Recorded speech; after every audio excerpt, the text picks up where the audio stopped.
Chapter 5. Pepper. Michael was well built and moved fast, but the two bikes were almost on his back as he rounded the corner into the main road. Knowing they'd catch up in seconds, he dodged behind a letterbox and gave the first cyclist an almighty shove as he sped past. The bike clattered into a bush and Aaron Reed tipped off, hitting the low wall below a hedge and rolling several times before smacking head first into a gatepost. The second guy managed to brake before Michael jumped him, but as Michael's fist slammed into his head and knocked him off the bike, he realised that 5 more sets of wheels were coming from the direction he'd been heading. Even with Cherub combat training, 5 against 1 was no good. They'd all have knives, and they'd come to fight Major D's crew, so at least one of them would be packing a gun. Michael considered turning back, but there was no way he'd outrun 5 guys on bikes. He needed to get reinforcements out of the Green Pepper Cafe, which was less than a minute's walk along the street. Michael bundled the second cyclist and knocked him cold with a blow to the side of the head. He spotted a small axe inside the youth's jacket and ripped it out with one hand while sliding his mobile phone open with the other. The 5 bikes were now less than 50 metres away, and Michael flipped through the memories until he found the number for the Green Pepper. He crouched back behind the postbox with the axe in one hand and his mobile at his ear. The bikes kept closing, and Michael looked for a gap in the traffic that would enable him to buy a few seconds by darting across the road. A voice sounded in his ear as he sprinted out in front of a delivery van. "Green Pepper." "Clive, it's Michael Conroy here. You've got to—" The blast of a horn drowned out his words. "Who?" the gruff West Indian asked as Michael began running along the pavement towards the cafe. "I'm making a delivery for D, but the runts are all over me. I'm across the street. I need backup." Michael didn't hear the response because a red traffic light had allowed 3 of the 5 cyclists to cut across the road and resume the chase. But Michael was now less than 200 metres from the shabby frontage of the Green Pepper. "Move!" Michael screamed as a woman scooped a toddler into her arms to avoid getting mown down by Michael and the line of bikes on his tail. But avoiding the toddler steered Michael into the path of a concrete bollard. His knee smacked it and his phone went flying as he twisted and fell against a parked car. As he saved himself from hitting the ground by grabbing hold of a door mirror, one of the cyclists skimmed past, punching him in the back. By the time Michael was on his feet, he was gasping for breath and penned between a car and a hedge, with the runt who'd thrown the punch ahead of him and 2 more jumping off their bikes behind. He stepped away from the car and made a wild swing with the axe. "Come on then, slags!" Michael yelled as the axe swished through the air. "I'm not scared of you." But he was scared. It was a huge relief to see 4 masked men burst through the windowless doors of the Green Pepper. There was a crack as one of them fired a shotgun blast into the air. 2 of his compadres held machetes, while the other wielded a handgun and a full-sized samurai sword. Major D's crew were serious gangsters. Many of them had grown up in Jamaica's most violent neighbourhoods. They'd killed rivals and served hard prison time. The runts were just kids, deep in Major D's territory and suddenly out of their league. A second blast of shotgun pellets hit one of the cyclists who hadn't crossed the road. The 2 guys at Michael's back grabbed their bikes to flee, but the one in front eyeballed him defiantly as he lifted up his sweatshirt, revealing the stock of an automatic pistol.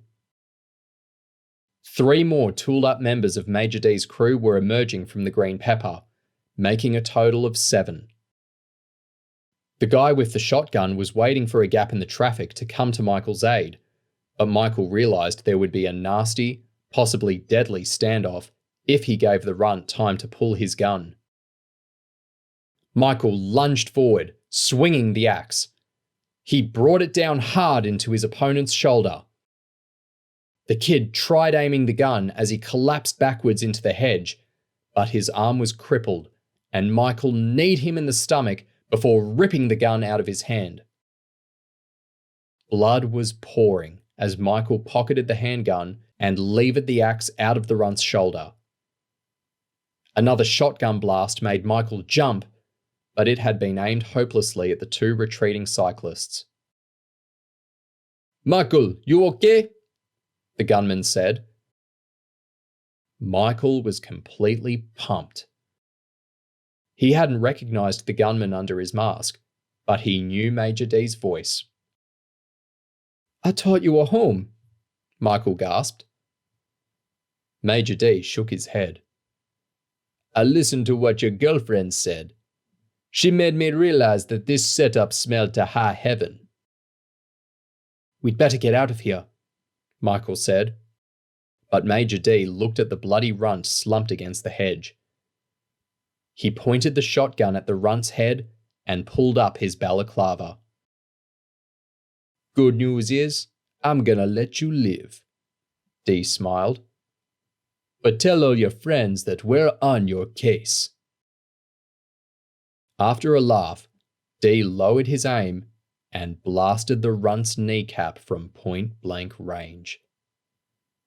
Blood spattered over Michael's trainers as the runt screamed in pain. Meantime, two saloon cars had pulled up in the road. "Everyone out of here!" D shouted. Within 15 seconds, Michael, Major D, and another member of the gang were inside a car and the back wheels were spinning. As they moved away, Michael felt inside his pockets and realized that he'd lost his phone. "Someone give us a mobile," he begged. "I don't know what's happened to Gabrielle." Stuart was 14, a lanky kid in an oversized puffer jacket. He had his mobile phone lined up to take a picture of Owen's body, and he was surprised when the spade hit him in the face. Blood exploded from his nose as he stumbled backwards and collapsed to the pavement. Gabrielle's other hand contained a small garden fork, the kind you might use to dig in flowers, and she jammed its 3 prongs into the belly of an older lad before ripping it out. 2 boys down. Before any of the 5 other lads got their heads together, she'd burst out of the lockup and was sprinting along the paved area in front of the playing fields. She got 30 metres before someone got a hand to her shoulder, but she stopped running and used her opponent's forward momentum to roll him over her back, slamming him hard against the concrete. Of the remaining 4 lads, only 2 were on her tail and both were losing ground. As Gabrielle neared the gates, she noticed the runt's bikes resting against the wall between the men's and women's changing rooms. The guys would catch her easily on bikes, giving her no choice but to grab one herself. Gabrielle pulled up and grabbed a Muddy Fox mountain bike leaning against the wall. As she swung her leg over the saddle, one of the guys chasing kicked the back wheel. It almost knocked her off balance, but she just about kept in the saddle and started powering away. The 2 boys were mounting their own bikes as she shot through the gates and out into the side street. There were now more than a dozen people standing in the road, surrounding the bloody knife and the spotty lad she'd knocked out beside the Fiat. If she'd had time to think, Gabrielle would have turned the other way. But she couldn't do a 180 with 2 boys on her tail, so she had to cut between 2 parked cars and mount the pavement to get through the crowd. As she did this, her back wheel slipped, knocking her into a line of wooden fruit trays on the pavement outside a greengrocer's shop. Oranges and limes bobbling across the pavement caused an angry shout from the shopkeeper, who dashed out to gather the fruit and blocked the path of the 2 runts. They slowed right down to avoid the woman, and the lead rider kicked her out of the way, as Gabrielle reached the junction with the main road. As she slowed down, she could see more bikes on both sides of the road heading towards the Green Pepper. Then, as she noticed Aaron Reed lying with a serious head injury just a few meters away, she heard the unmistakable sound of a shotgun blast. Gabrielle was worried about Michael, but with runts coming from every direction, Major D's henchmen on the scene, and the police sure to be arriving any second, she reckoned it best to head away and made the best of a small break in the traffic. A car braked to let her in, but the time she'd taken to make her decision had allowed the two pursuing runts to catch up. Gabrielle worked through the gears on the mountain bike until the parked cars were going by in a blur. But the two bikes following her were keeping up, and she'd noticed two more. The bikes that had been behind Michael before the first shotgun blast, heading along the pavement. 4 against 1 wasn't ideal, but Gabrielle hoped her high level of fitness would soon start to count. The lights at the top of the road were red, and a queue of vehicles was building up. With a narrow pavement and cement mixer blocking the channel between the parked cars, she had to cut dangerously through the oncoming traffic and mount the wider pavement on the opposite side of the road. As she got nearer to the traffic lights, she glanced back over her shoulder and was delighted to see that one of the riders had made a mess of mounting the pavement, forcing his mate to dismount and lift his bike over him. 2 police cars with sirens blaring turned into the top of the road as Gabrielle took a right onto the bottom of a steep hill. The cops either didn't realise the significance of the chase, or didn't see it, and they sped on towards the Green Pepper.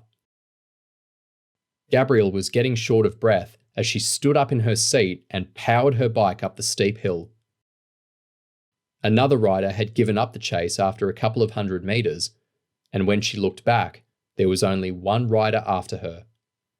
A stocky Asian teenager, his fingers blinged up with gold rings and a hoodie shielding his face. 1-on-1 didn't seem too bad, but as she continued to pedal, Gabrielle's mobile phone started doing the Macarena. She took one hand off the handlebars and squeezed down her jeans to retrieve her phone. But concentrating on the phone caused her to miss a car rolling out of a narrow driveway between 2 houses. She pulled the brakes and turned to swerve around the bonnet, but she overdid it and found herself going headfirst over the handlebars. Her skull thumped against the front wing of the car, and her own bike landed on top of her as the shocked driver unbuckled and dashed out to make sure Gabrielle was okay. But she wasn't. Gabrielle had hit the car head-on with no helmet and was now curled on the ground near the front wheel of the car. Her mouth was filling with blood, and her arm felt dead, as if it had been ripped out of its socket. "Oh my God!" the driver gasped as she crouched down beside Gabrielle. "I'm sorry, but you were coming so fast, I didn't..." As the driver tried to help Gabrielle, the Asian lad jumped off his bike. He looked about 19, with beefy arms and a powerful chest. Without saying a word, he grabbed the driver by her collar and punched her in the face with his ringed hand. Then he lifted up his sweatshirt and pulled a long knife from a sheath strapped to his thigh. Gabrielle could see the light reflecting off the blade, but the knock to the head had drained all her strength. Everything was blurred, and she thought about her training. But she was stranded on the edge of consciousness and could only watch as the youth plunged the knife deep into her stomach. The blade went into her side below her ribcage. She doubled up as he pulled it out, and the driver screamed, "Leave her alone!" as a second stab thrust the blade into her back. The youth turned towards the driver. "Where's your car keys?" he demanded. "Oh, Jesus!" the driver sobbed, handing over her keys as she shielded her face, fearing another punch. "Take the car, but leave the girl alone." Gabrielle was losing consciousness and bleeding heavily as the youth snatched the bag of cocaine from inside her backpack. He glanced furtively down the hill before picking up his bike and hurriedly loading it into the back of the car.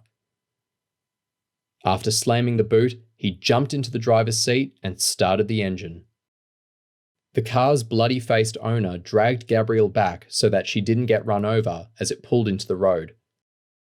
She had no idea if the skinny teenager could survive, but she had to call an ambulance as quickly as possible.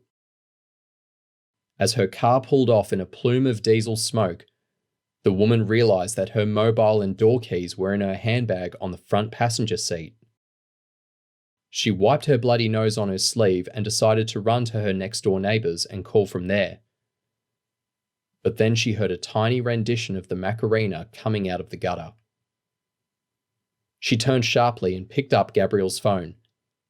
It had slid shut when it hit the ground, and the woman slid it back open to answer the call. "Gabrielle," Michael said. "Where are you? I'm with Major D and—" "Clear the line," the woman said urgently. "I need to call an ambulance." "Gabrielle?" Michael said as the woman cut him off. "Gabrielle, are you all right?"